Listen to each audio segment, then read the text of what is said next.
Boa noite, queridos. Bom vê-los novamente. Vamos dar continuidade à série de palestras de sermões sobre a vida de José. Hoje nós vamos ler no capítulo 41, a partir do verso 53. Gênesis, capítulo 41, a partir do verso 53, nós lemos. Esse é o ponto logo após José ter predito o período de fome que aconteceria, e agora chegou o período tão, não diria tão esperado, mas já previsto por José e os que moravam no Egito. Diz assim a palavra de Deus, Gênesis capítulo 41, a partir do verso 53. Passados os 7 anos de abundância que houve na terra do Egito, começaram a vir os 7 anos de fome, como José havia predito. E havia fome em todas as terras, mas em toda a terra do Egito havia pão. E sentindo toda a terra do Egito a fome, clamou o povo a Faraó por pão. E Faraó dizia a todos os egípcios: ide a José, e o que ele vos disser, fazei. E havendo, pois, a fome sobre toda a terra, abriu José todos os celeiros e vendia aos egípcios, porque a fome prevaleceu na terra do Egito. E todas as terras vinham ao Egito para comprar de José, porque a fome prevaleceu em todo o mundo. E sabedor Jacó de que havia mantimento no Egito, disse a seus filhos: por que estáis aí a olhar uns para os outros? E ajuntou: tenho ouvido que há cereais no Egito, descei até lá e comprai-nos deles, para que vivamos e não morramos. Então desceram 10 dos irmãos de José para comprar cereal do Egito.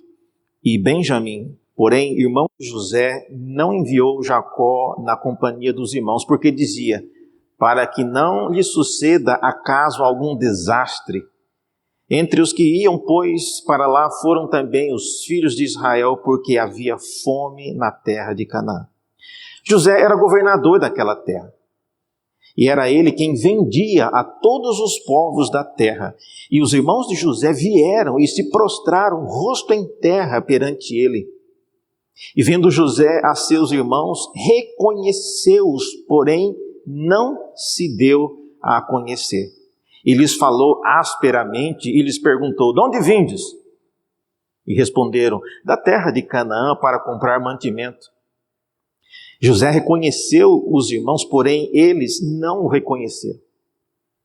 Então se lembrou José dos sonhos que tivera a respeito deles e lhes disse: vós sois espiões e viestes para ver os pontos fracos da terra.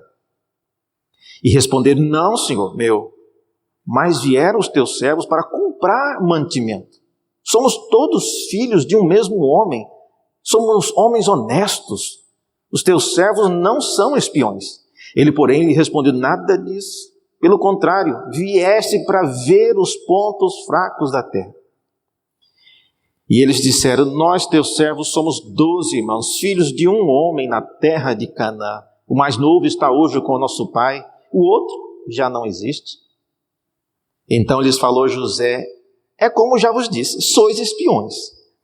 Nisto sereis provados pela vida de Faraó. Daqui não saireis sem que primeiro venha o vosso irmão mais novo. Enviai um dentre vós e traga o vosso irmão. Vós ficareis detidos para que sejam provadas as vossas palavras, se há verdade no que dizeis.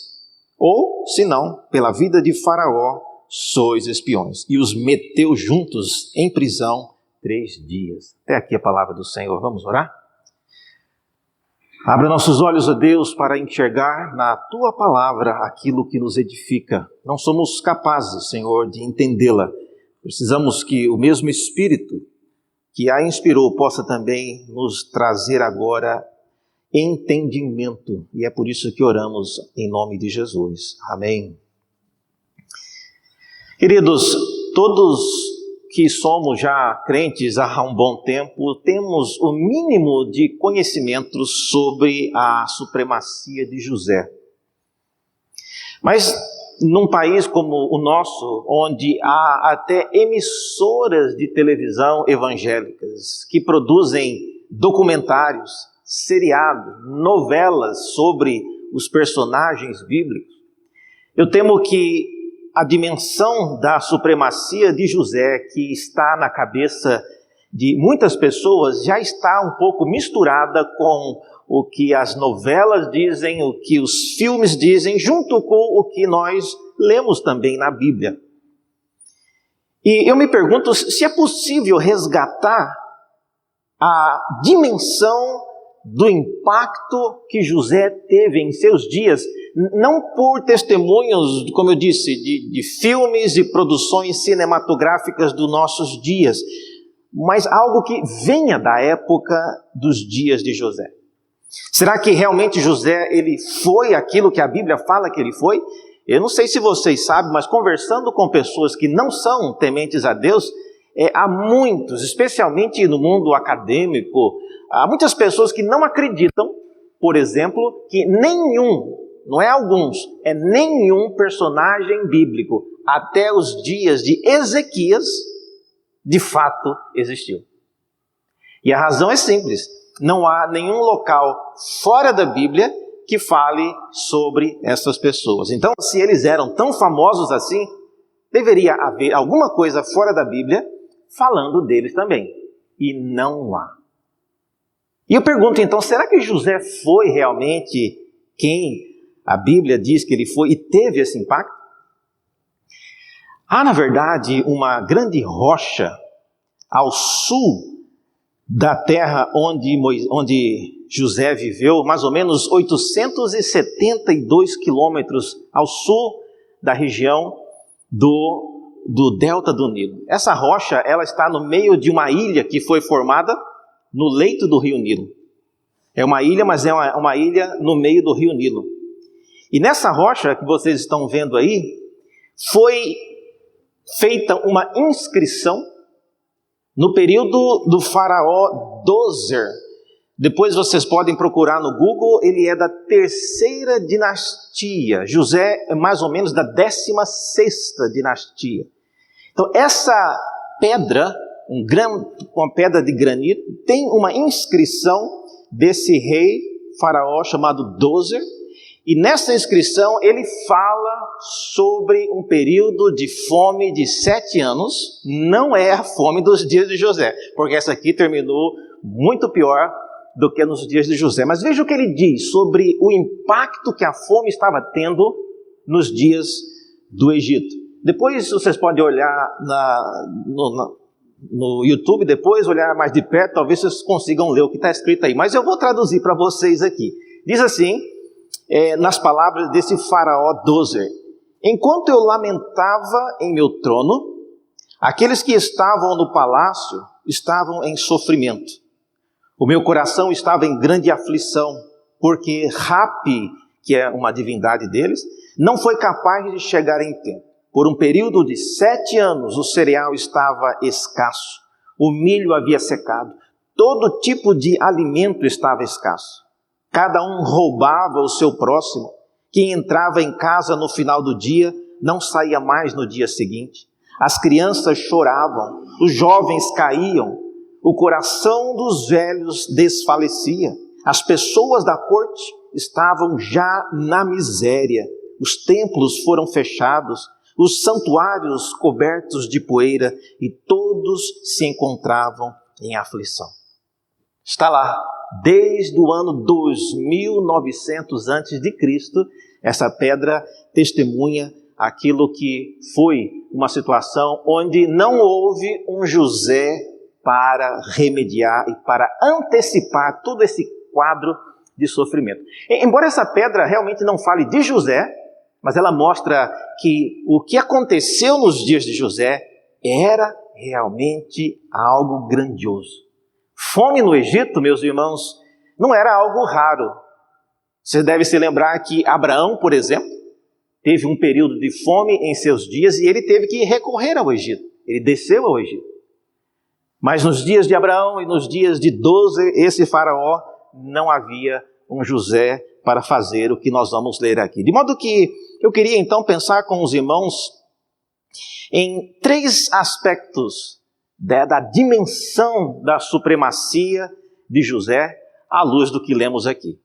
São 3 aspectos que mostram que José realmente foi alguém incomum em seus dias e o que ele fez não teve precedente, e depois dele também nós não lemos nenhum relato de algo tão grandioso como o que José fez ou o que Deus fez por meio de José.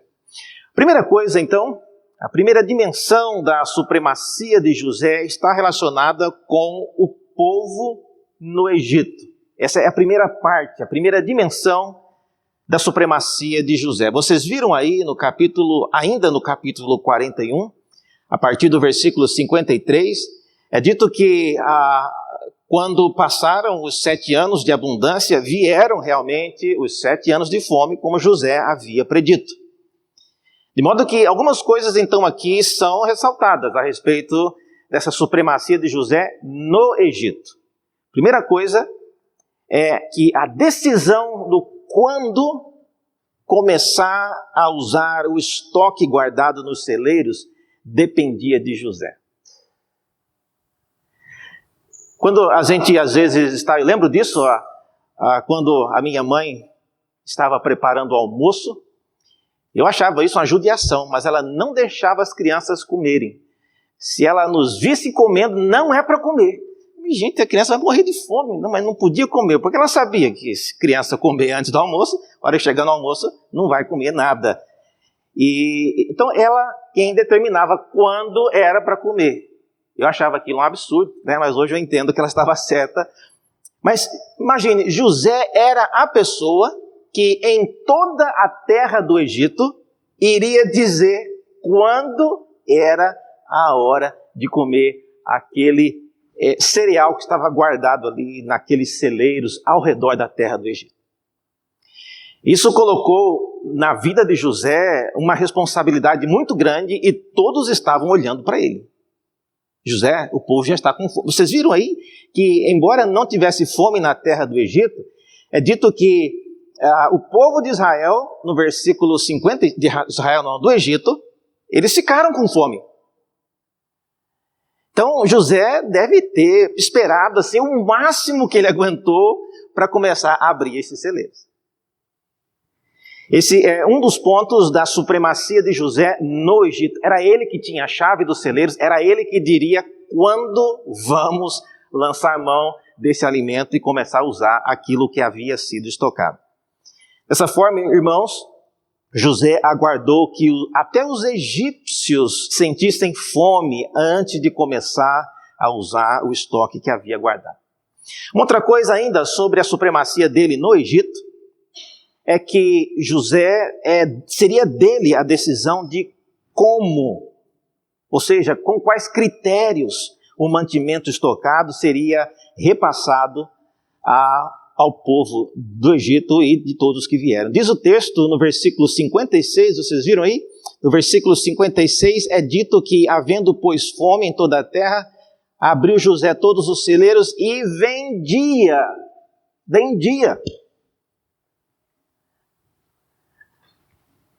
E o que eu acho interessante é que ele está vendendo para o povo do Egito.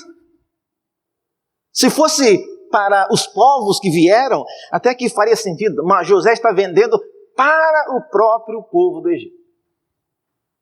Talvez para que não houvesse desperdício, para que eles não tivessem a iniciativa, não, tem comida que sobra, olha o tamanho desse celeiro, né? Vamos comer, vamos jogar fora. Mas José, como parte da sua estratégia, do seu planejamento, ele vendia, não tinha nada de graça. Isso, mais uma vez, colocou José numa situação onde literalmente a gente diz, todo mundo comia na mão dele. Isso foi tão decisivo que, às vezes, quando pensando, por exemplo, quem tinha o direito de ter acesso àquilo, alguns, eu imagino, nobres do Egito vieram para Faraó, José está querendo que a gente compre isso aí. E aí preparavam talvez um encontro privado com o faraó do Egito, e o faraó ele foi realmente sábio nesses dias e disse, olha, vá a José, o que ele disser é isso que tem que fazer.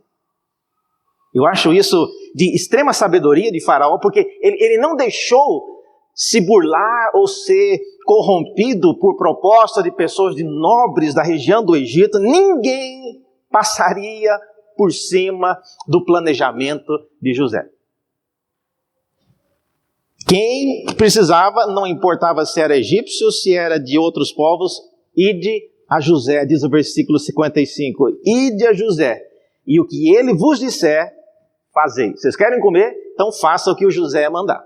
Se vocês não fizerem o que ele mandar, não adianta vir para mim pedir que eu não tenho nada. Quem tem é José. Então isso é o primeiro aspecto, a primeira dimensão da supremacia de José naqueles dias. Ele tinha comida, ele determinava quando a comida seria distribuída, ele determinava como ela seria distribuída, ela era para ser vendida, e ele determinava quem receberia aquela comida. Não adiantava cortar caminho e falar com o faraó, não adianta. O faraó vai mandar de volta para conversar com José, e aí vai depender realmente de José. Às vezes, irmãos, nós precisamos aprender com um pouco disso que José ele fez. Ele era alguém que tinha uma percepção do mundo que estava ao seu redor. Ele sabia que as implicações de uma fome dessa magnitude poria o Egito como alvo da atenção, e todos buscariam no Egito o alimento para não morrer de fome. Nós tivemos agora, por ocasião dessa pandemia, eu lembro do ainda ministro da Saúde, quando ainda estava, antes de trocar, ele comentou que, gente, agora, nesse momento, o mundo inteiro está procurando esse equipamento, que é o respirador automático. Então, com certeza, não vai ter para todo mundo. Ainda que eles começarem a produzir, não vai dar tempo para atender a necessidade do mundo inteiro. Porque não foi planejado. Ninguém preparou com 7 anos de antecedência que viria uma pandemia e que precisaria desses respiradores. Mas José, quando faz o seu plano, ele prevê que essas coisas poderão acontecer, e ele não é uma pessoa que esbanja daquilo que tem apenas para se tornar alguém proeminente. Não, ele foi alguém controlador, no sentido de ter cuidado de quando, de como e de para quem aquele alimento era passado. Segundo aspecto da supremacia de José tem a ver com as pessoas que acabaram fora do Egito vindo comprar alimento. No versículo 57, em particular, é dito que de todas as terras vinham ao Egito para comprar de José, porque a fome prevaleceu em todo o mundo. Eu fico pensando se José havia previsto isso. No sonho, lembra? Vocês se lembram do sonho que ele teve? Haveria 7 anos de fome, depois 7 anos de fartura e depois 7 anos de fome. E nos preparativos que ele havia feito, será que José antecipou que não só o Egito, mas o mundo inteiro viria para o Egito comprar comida? Às vezes nós temos aqui esse princípio de pandemia, ou na época quando teve a greve dos caminhoneiros, a gente via que as pessoas iam ao supermercado e não sabendo se iria demorar mais 3 semanas, ou 3 meses, ou 3 dias, já comprava logo muita coisa e o estoque rapidamente desaparecia das prateleiras. Será que José ele antecipou essa situação? Certamente sim, irmãos. E por causa do que lemos aqui, vinham pessoas de todos os povos e compravam do Egito, então quer dizer que tinha. E ele sabia que isso aconteceria. Isso me mostra que José não era uma pessoa de uma mente fechada. Ele era uma pessoa que tinha a perspectiva de mundo. Ele saberia que o mundo inteiro precisaria daquilo. Seus planos não eram planos voltados apenas para o Egito, para a cidade onde ele governava, mas ele pensava nas implicações em toda a terra. Vocês devem se lembrar que quando José, ainda moço, morava em casa, ele teve aquele sonho que havia vários feixes de trigo se inclinando para o feixe que era de José. E tendo contado o sonho para os irmãos ficaram meio desconfiados daquilo, mas depois veio um segundo sonho. E o segundo era pior que o primeiro, pior na visão deles, porque não era apenas feixe, mas diz o texto que era o sol, a lua e as estrelas, 11 estrelas mais especificamente, dando aí um aspecto mais cósmico daquilo que José seria, de como Deus usaria esse homem para influenciar e para ter essa supremacia mais adiante. E aqui é curioso ver que José percebe isso, e ele é colocado numa situação que todo o mundo, literalmente, todas as terras vinham comer na mão de José. Diz o versículo 57, especialmente, que eles vinham para comprar também. Mesmo os que vinham de fora também compravam. E, como eu disse, poderia parecer que os de casa não compravam, os de fora compravam. Não, todo mundo comprava. Nós precisamos, irmãos, à luz disso aqui, nos lembrar de que as coisas elas têm um preço devido. Quando a gente planeja, a gente precisa planejar não só em dar as coisas. Tudo tem um custo na vida. Tudo custa alguma coisa. Mesmo que seja dado a nós de graça, alguém comprou, alguém pagou por aquilo. José é alguém que percebe isso, ele não quer comunicar a ideia de que o Egito é casa de mãe Joana. Pode vir que tem comida para todo mundo. Não, não é assim. Tem comida, mas tem que comprar. Tem preço. Mais adiante, isso teve um impacto social profundo. Veja comigo, olhe na sua Bíblia e passe umas páginas adiante, no capítulo 47 de Gênesis. A situação ficou tão grave que chegou no ponto, olha só o que aconteceu nessa dinâmica de José. Gênesis 47, a partir do versículo 13, é dito que não havia pão em toda a terra, porque a fome era muito severa, de maneira que desfalecia o povo do Egito e o povo de Canaã por causa da fome.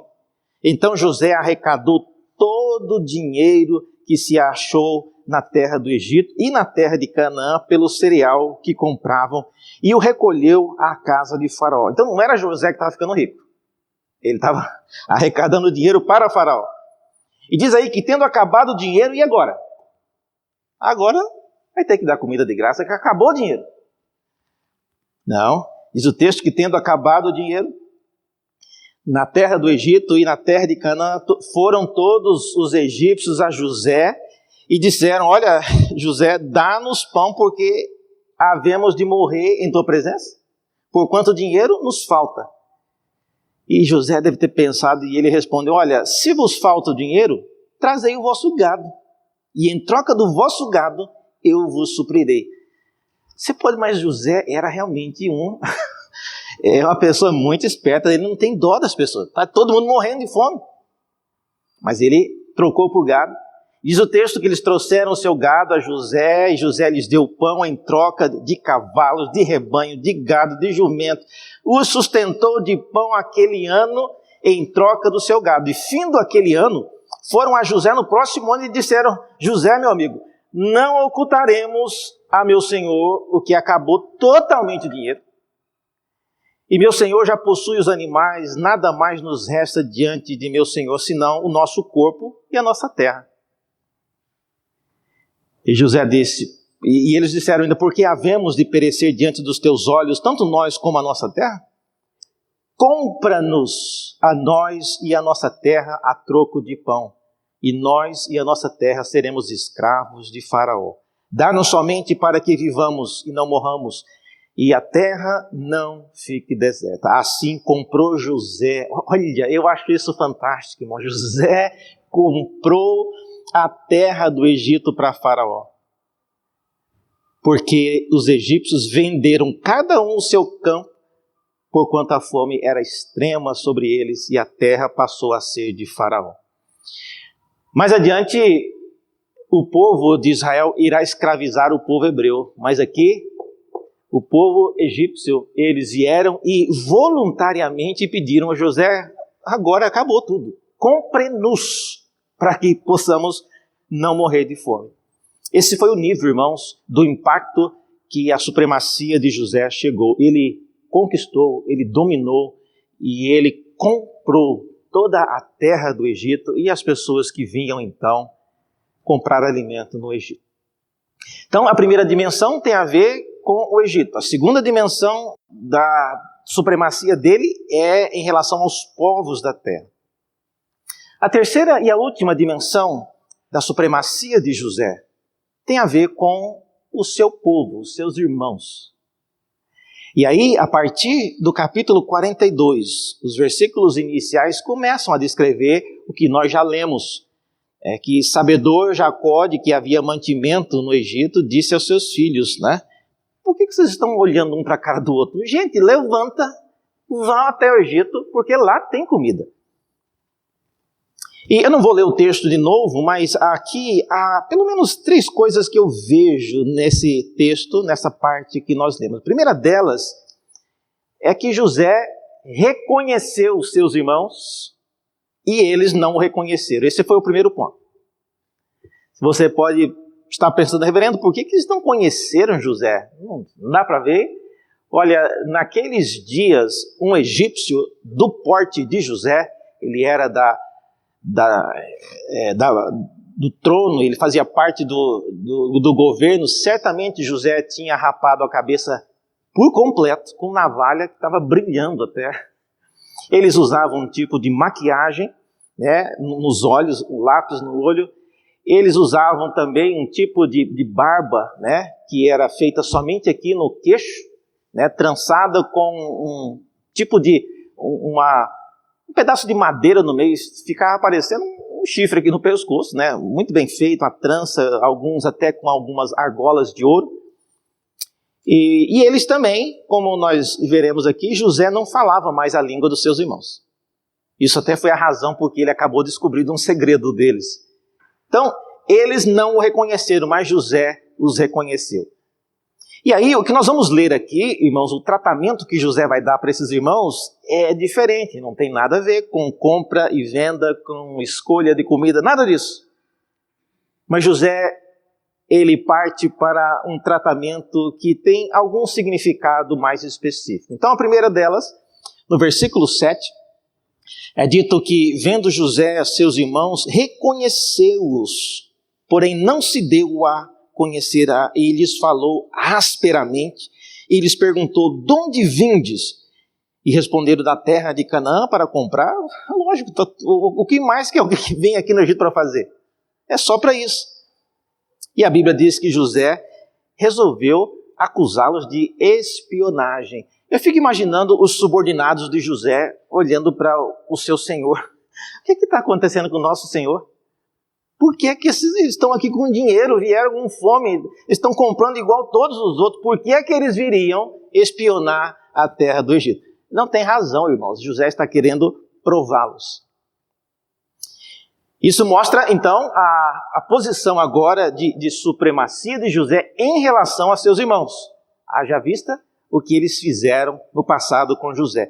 Outra coisa, ainda sobre José e seus irmãos, é dito no versículo 9, especificamente, que José se lembrou.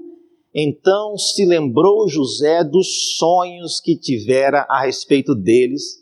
E lhes disse, vós sois espiões e vieste. E aí ele começa novamente essa história. Qual é o sonho que ele se lembrou? A cena descrita, como o texto diz, é que os irmãos deles vieram e se prostraram diante de José. E ao fazerem isso, José se lembrou do sonho dos feixes se inclinando diante do feixe de José. E o que ele está vendo aqui é exatamente uma cena que há muitos anos, eu estava calculando hoje à tarde quantos anos possivelmente havia passado desde que José deixou a sua casa até esse dia. Aproximadamente 20 anos se passaram até que esses irmãos chegassem e se curvassem diante de José. 20 anos se passaram. E agora, eis aqui José diante dos seus irmãos, prostrados diante dele, e ele olha aquela cena e ele se lembra do dia em que ele contou o sonho a seus irmãos e foi escorraçado por causa disso. Além disso, José queria com toda essa arrumação que ele fez, ele queria saber também a respeito de como estava, se os irmãos estavam ou não arrependidos. É uma coisa que ele percebe e ele quer ver se os irmãos de fato ainda pensavam a respeito de José aquilo que eles pensavam antes. E no versículo 21, versículos 21 a 23, é dito que, olha só o que aconteceu. Então disseram uns aos outros, eles não estão falando com José, eles começaram a conversar entre eles. E a Bíblia vai falar mais embaixo que eles estavam conversando na língua deles, achando que José não estava entendendo. E eles disseram o seguinte: olha, na verdade, nós somos culpados no tocante a nosso irmão. Está falando de José. Pois lhe vimos a angústia da alma, quando nos rogava. Isso nós não sabemos, irmãos, quando aconteceu lá a venda de José. Então, pelo jeito, o Josézinho, ele literalmente chorou para esses irmãos. Não faça isso comigo. Mas eles fizeram. Então foi um ato de crueldade, de malvadeza. Na lei de Deus, inclusive, há uma lei que diz que alguém que vendesse um israelita, a pena era a pena de morte. Então, eles sabiam que eles estavam aqui lembrando de coisas que poderiam incriminá-los. Mas diz o texto que eles lembraram disso, que José, coitado, ele chorou pedindo para que não fizesse isso com ele. E eles se veem agora culpados por isso. E diz o texto, como o que serão verificadas as vossas palavras e não morrereis. E eles se dispuseram a fazer. Então disseram uns aos outros, na verdade somos culpados no tocante ao nosso irmão, pois lhe vimos a angústia da alma quando nos rogava e não lhe acudimos. Por isso nos vem esta ansiedade. E respondeu-lhes Rúben: não vos disse eu, não pequeis contra o jovem? E não me quisestes ouvir. Pois vedes aí que se requer de nós o seu sangue. E eles, porém, não sabiam que José os entendiam, porque eles falavam por meio de intérprete. Então, essa é uma das razões por que José quis criar essa situação, para ver como estava o coração desses irmãos. E além disso, irmãos, concluindo nessas palavras e nessa situação criada por José, ele queria, por exemplo, saber como estavam os seus pais. Na conversa que a gente vê com os irmãos, ele está querendo saber se o pai era vivo. Ele quer saber como está o irmão mais novo. Ele vai arranjar um jeito de trazer esse irmão caçula. E ele quer finalmente reunir a sua família no Egito novamente. Aí está o pequeno José, menino sonhador, que todos escorraçavam. O menino que suplicou, chorou. Eu não sei o que aconteceu, mas eu imagino que ele deve ter suplicado aqui para os irmãos não venderem como escravo, mas não adiantou. Quais as aplicações disso? Como podemos concluir e tirar algumas lições para nós hoje, que não vivemos mais nesse período de fome no Egito e nem nos dias de José? Quais são as conclusões que nós podemos tirar? Primeira delas, primeira conclusão, meus irmãos, é que a supremacia de José, anunciada no seu sonho, lá no início da sua vida, mostrava apenas o desfecho de uma longa, injusta e penosa história. E eu fico pensando, ainda bem que Deus não revelou o resto. Você já pensou nisso? Se Deus, lá nos dias de quando José era jovem, ele falasse que José seria vendido como escravo pelos irmãos, jogado num poço antes disso, seria escravizado no Egito, seria traído, seria acusado falsamente, passaria por e por 20 anos ele passaria por isso. Eu creio que José e os seus irmãos não teriam a mesma reação. Então, a primeira lição que eu aprendo com isso é que Deus faz coisas em nosso meio, faz coisas por meio de nós, que nem sempre nós saberemos enquanto as coisas estão acontecendo. Já passados os anos e os dias, às vezes nós olhamos para trás e vemos, puxa vida, olha só, fulano está aqui hoje na igreja, graças àquilo que aconteceu no ano tal. né? Eu estou aqui hoje por causa de uma decisão que foi tomada e isso abençoou a minha vida. Então, contente-se, meus irmãos, em saber que pelo menos estamos indo na direção correta. Não fique querendo saber detalhes demais, porque isso pode apenas trazer mais angústia. Graças a Deus que Ele não nos fala tudo o que Ele vai fazer conosco. Porque senão a gente já nem dormiria, porque, meu Deus, imagina se Deus te falasse o dia que você vai morrer. Você já morria antes.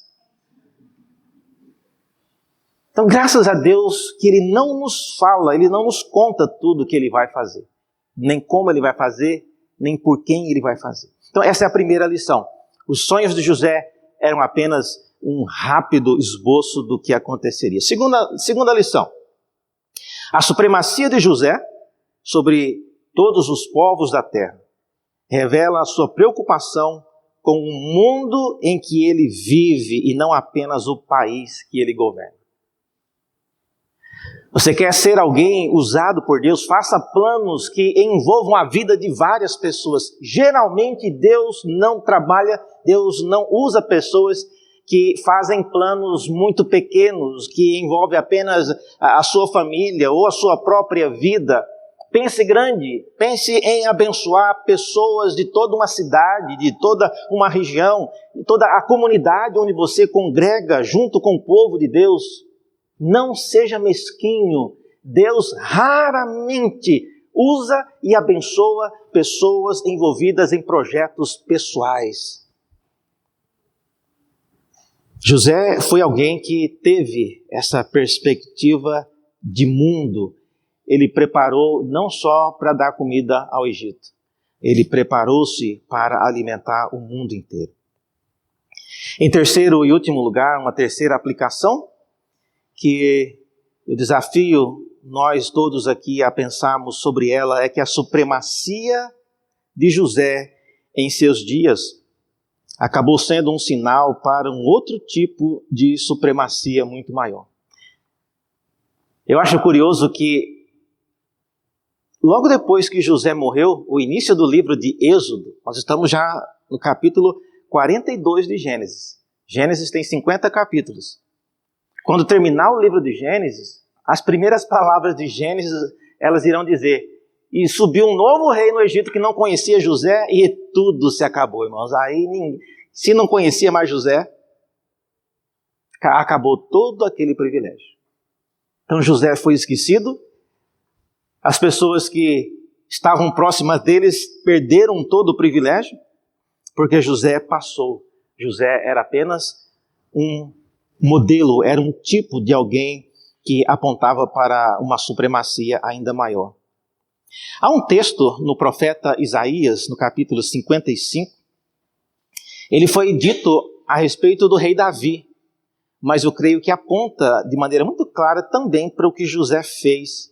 Veja o que diz aí o profeta Isaías, as palavras deles, no capítulo 55. Todos vós os que tendes sede, vinde às águas. E todos vós os que não tendes dinheiro, vinde, comprai e comei. Sim, vinde e comprai sem dinheiro, sem preço, vinho e leite. Por que gastais o vosso dinheiro naquilo que não é pão? E o vosso suor naquilo que não satisfaz? Ouvi-me atentamente, comei o que é bom e vos deleitareis com finos manjares. Inclinai os vossos ouvidos e vinde a mim, ouvi, e a vossa alma viverá. Porque convosco farei uma aliança perpétua, que consiste nas fiéis misericórdias prometidas a Davi. Eis que eu o dei por testemunho aos povos, como príncipe e governador dos povos.